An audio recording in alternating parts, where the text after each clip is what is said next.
Hey guys, today I wanted to talk about my Pokemon investments, my purchases, my holdings, and the next steps I'll be taking with my product going into 2026 and as we pace through the year with the 30th anniversary coming up, what I'm doing with my cards.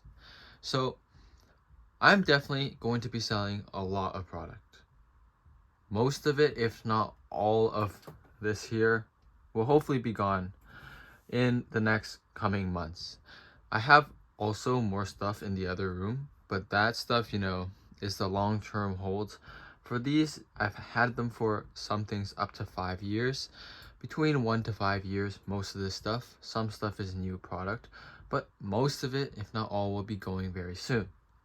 Now, this, for anyone who has seen one of the previous videos I made, it was on the 30th anniversary and how the market's cooked and prices like are dropping right now, and we might not we might not see any recovery soon. Plus, at the 30th anniversary, the price might go back up. Blah blah blah. Said a lot of things about what might happen in the future of the market, and so anyone who saw that might find this as a contradiction and like a little strange. But let me explain.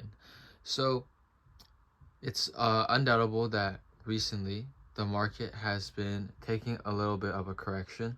A lot of things are tracing back, but you can see already a lot of Japanese cards have been gone.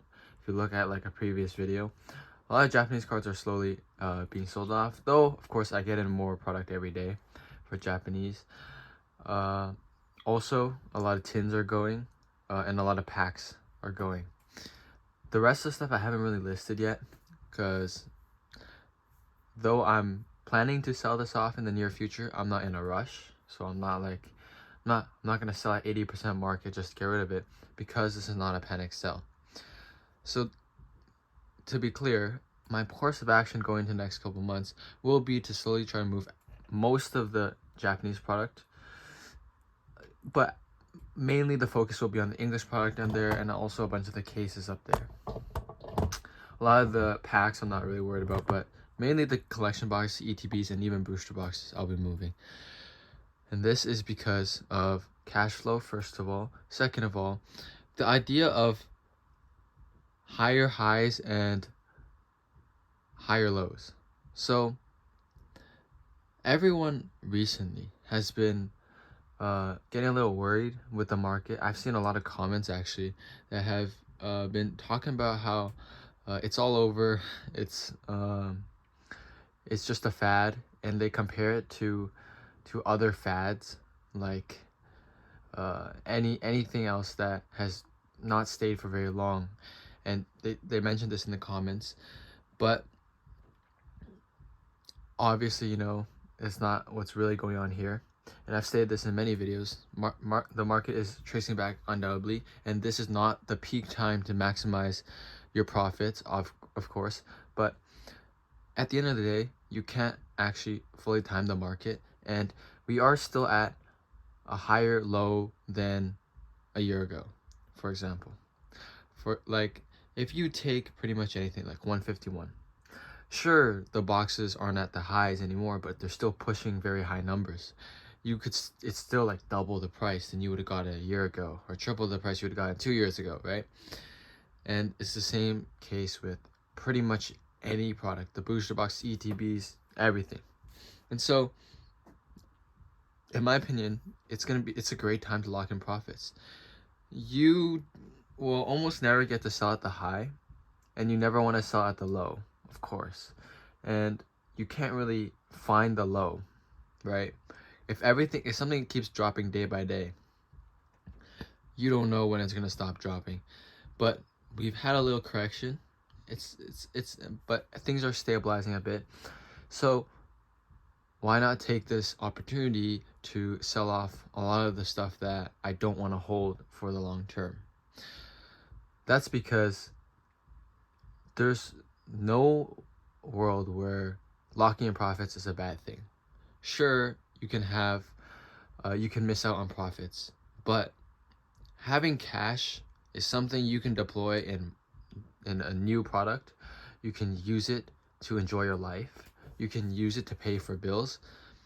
But if you have a box of cards and instead of going up, it goes down, well, then all you have is a box of cards. And so even though a lot of people say that, oh, well, you're selling now, it's not the high anymore, you're losing some profits. Very true.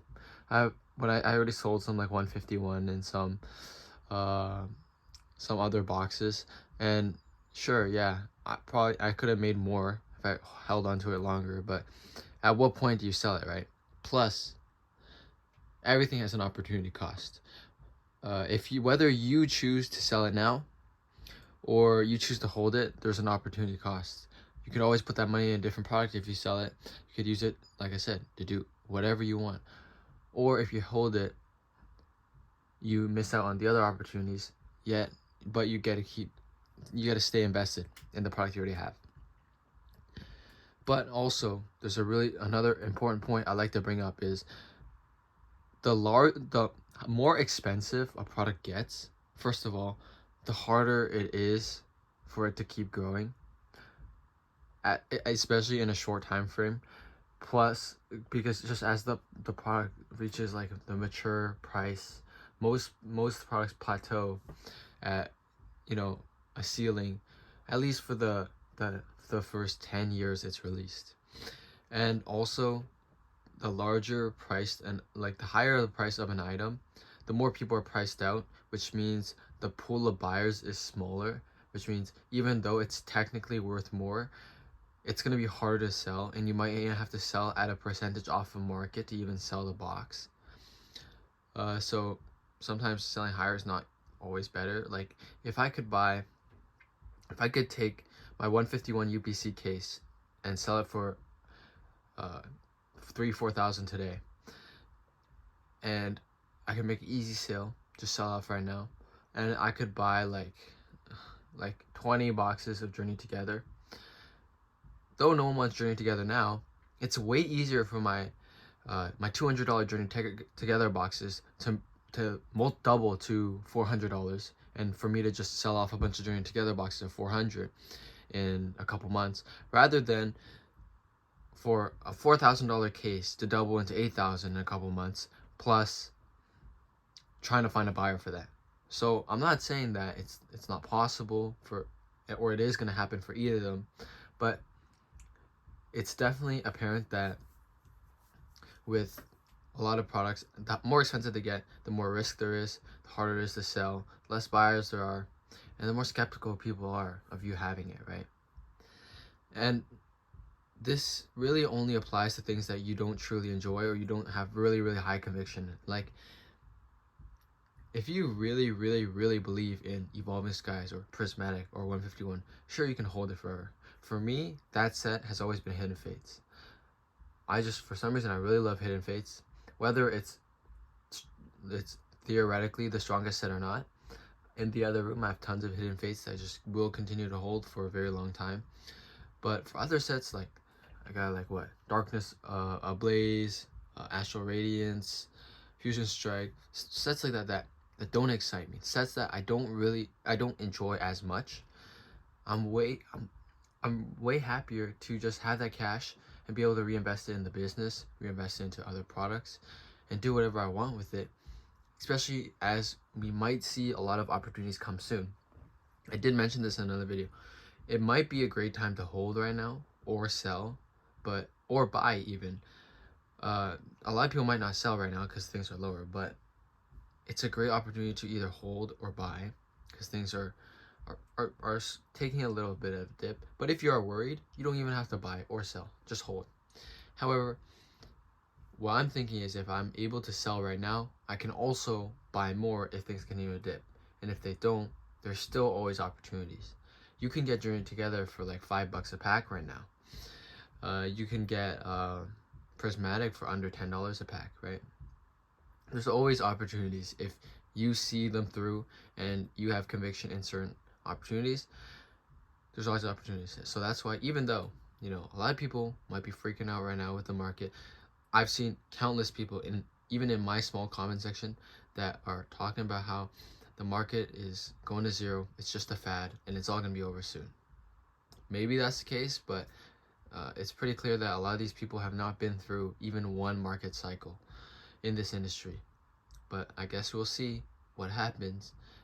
But to reiterate, really, if you're selling right now, like I am, but you're selling because you're scared, that's fine, because you can do as you please, but it's probably not ideal. If you're selling, you should have a plan of action, and you should know what you're doing. Even if you're like, now is the time for me to quit. If you know that, sure, go ahead and sell now. But if you're just selling because you're scared that your products might drop in value, it's not the greatest reason. But yeah, there's a high chance that these products drop in value, but there's also a small chance that things continue to rise, especially with all the hype pushing through the 30th anniversary. And yeah, only time will tell what actually happens to the market, but for the meantime, I'll be selling. And I'll be sure to update you guys with the video of the prices sold, the prices paid, the gains, and the opportunity costs for everything I sell in a video in the near future. But yeah, that's going to be it for this video, and subscribe to join the journey.